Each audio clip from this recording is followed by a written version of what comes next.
Good morning my dear students. आज मैं आपको क्लास 8 मैथ लेसन 10.1 घातांक और घात एक्सपोनेंट एंड पावर का मैं सवाल नहीं बेसिक लेके आया हूं। ये बेसिक में क्या होता है मैं आपको बताता हूं। जैसे मान लीजिए 5 है, अभी गिनती में बता रहा हूं, जैसे 5 पे 2 घात है, ठीक है। तो इसका मतलब ये होता है 5 का 2 बार गुणा होता है, ठीक है।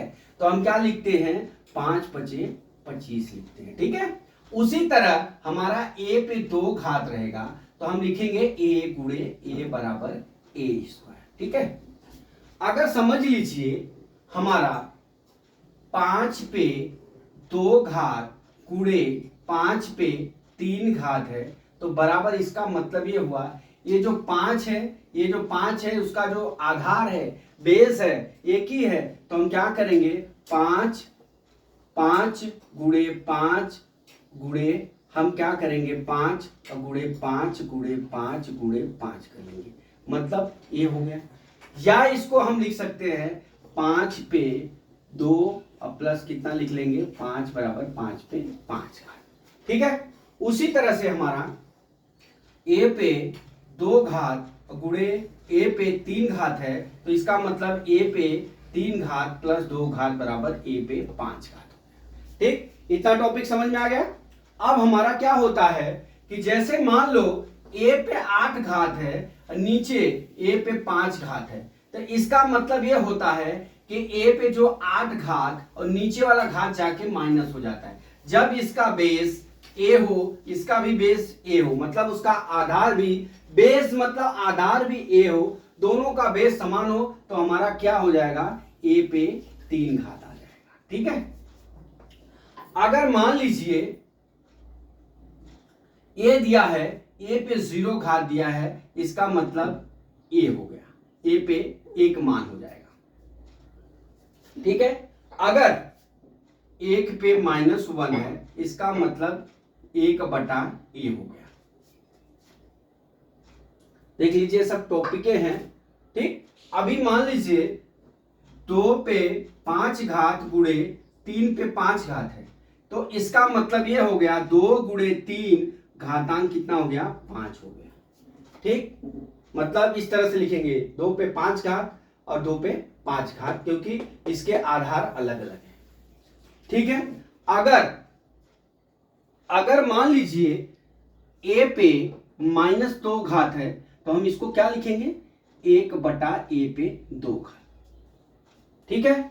अभी मान लीजिए ऊपर दिया है -2 घात इंटू a पे 8 घात दिया है, ठीक है। इसका मतलब ये हुआ हमारा a 8 पे -2 घात बराबर a पे 6 घात, ठीक है। इस तरह से दिया है। तो दोस्तों इस तरह से हमारा ये बेसिक होता है घात का, ठीक है। इसमें कुछ सूत्र है जो मैं आपको लिख के समझा रहा हूं। जैसे मान लीजिए ए पे m इंटू ए पे n घात बराबर क्या होता है, a पे m प्लस n होता है। पहला सूत्र हो गया। दूसरा सूत्र होता है a पे m घात बटा a पे n घात बराबर क्या होता है, a पे m माइनस n होता है, ये दूसरा सूत्र। तीसरा सूत्र होता है हमारा, तीसरा सूत्र क्या होता है, a पे m घात बटा a पे m घात इंटू b पे n घात, m घात, b पे m घात। इसका मतलब ये होता है a b घाते कितना हो गया, m। जब दोनों का घात सेम होगा तो इस तरह से लिखेंगे, ठीक है। और चौथा होता है हमारा, अगर a पे 0 घात है तो उसका मान कितना होता है, 1 होता है, ठीक है। ये हमारे 4-5 सूत्र हैं, इसको अपने को ध्यान में रखना है और इसके ऊपर ही हमारा पूरा घातांक और घात का सवाल लगेगा। तो दोस्तों इस तरह से हमने आपको बहुत सारे सूत्र का हमने आयोजन बताया। अब यहाँ पे या तो 5 पे ये जैसे मैंने a बताया a स्क्वायर, तो a गुणे a लिख सकते हैं, ठीक है।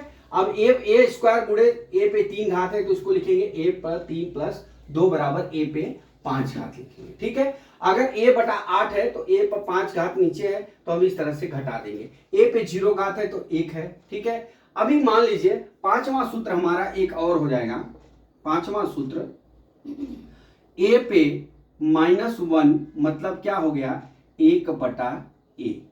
ठीक है, क्या हो गया, 1/a। इतना ये सूत्र है, 1/a। इस तरह से दोस्तों हमने आपको बेसिक समझाने की पूरी कोशिश की है कि आपका बेसिक में 5-6 सवाल सूत्र है, इसके आधार से हम घातांक और घात, एक्सपोनेंट एंड पावर का हम सवाल लगा सकते हैं। तो दोस्तों मैं आशा करता हूं कि बेसिक समझ में आ गया होगा। अगला सवाल कल मैं फिर लेके आता हूं। जय मां सरस्वती, जय भारत माता, जय जवान, जय किसान।